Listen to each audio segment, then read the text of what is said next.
Aytgancha anonni 2 fura zakaz qilib yuborish kerak edi. Keyin ikkita gazelam aytib qo'yish kerak edi. Aka, uzr, gapinglarni bo'lib qo'ydim. O'rtoq, bir minutga qarab bor.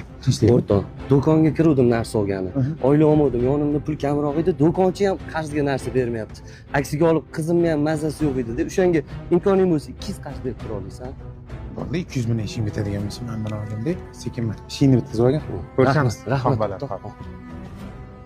Men tushunmayman shu o'rtog'ingga. Rossiyani kelib sendan pul olgan. O'zi ishlasa bo'ladi-yu. Hozir bolalari ko'p. Diplolmayapti. Endi to'g'ri tushunasiz. Anonni zakaz qilib yuborish kerak edi. Shunaqa gaplar-da og'aynim. Shokir, o'rtoq, qidirmagan joyim qoldi. Shu degansani, yaxshimisa? O'rtoq, bolalarimga va'da qilib qo'ydim, zaparkka olib boraman deb. O'shanga mashinamni berib turasan, lotunim. Aytgancha benzini bormi? Bor. Bo'pti, o'rtoq, gaplashamiz. Tushunmadim. Yeb qo'yganmisan buni oldi, suyingni ichib mashina kaltiga chopib ketyaptimi? Yo, nima qarz-farzing bor buni oldi? Oybek, nimaga ko'chadan narsalar yig'ilib ketgan? Dastlabkiga chiqarmayapsanmi? Ishxona labosini o'rtog'ingiz Murod degan haydab ketuvdilar. Sizni xabaringiz yo'qmidi? Endi bu yog'iga oshib tushdi. Ishxonani mashinasigacha haydab ketyaptimi? Dastlabkilarchi kutib o'tiradimi? Mana qara, bu yo'g'iga sarlashmaysan, o'zim hal qilaman. Botir, sen to'g'ri aytyapsan. Shokir o'rtog'ining yuzini betlab o'tolmayapti. O'zi bitta stopini bosib qo'ygan. Ey, cho'pon so'romiyga yoqib qo'ygan.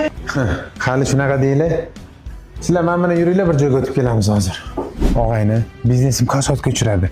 Ozgina pul kerak. Pul topmasam bo'lmaydi, yonib turgan joy. O'shanga seni oldinga keldim, men bor uzr.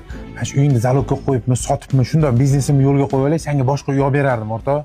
Shunaqa degan. Hozir o'rtoq 2 minut. Yo'q, o'rtoq 5 minutda chiqamiz. Ozgina kutib turgan.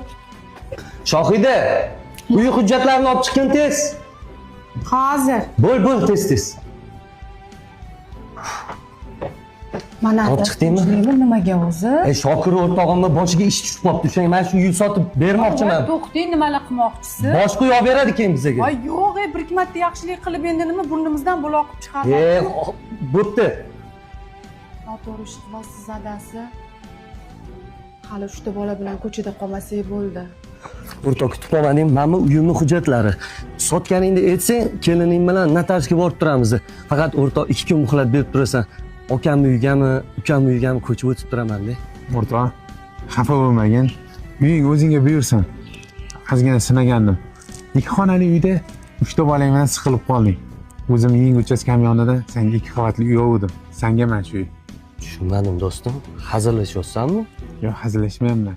Qiyomatli do'stlar shunaqa jannatlarda ham bir-birini tortar ekan. Jannatlarga mendan oldin kirib qolsang, qiyomatli do'stingni unutib qo'ymassan. Rahmat.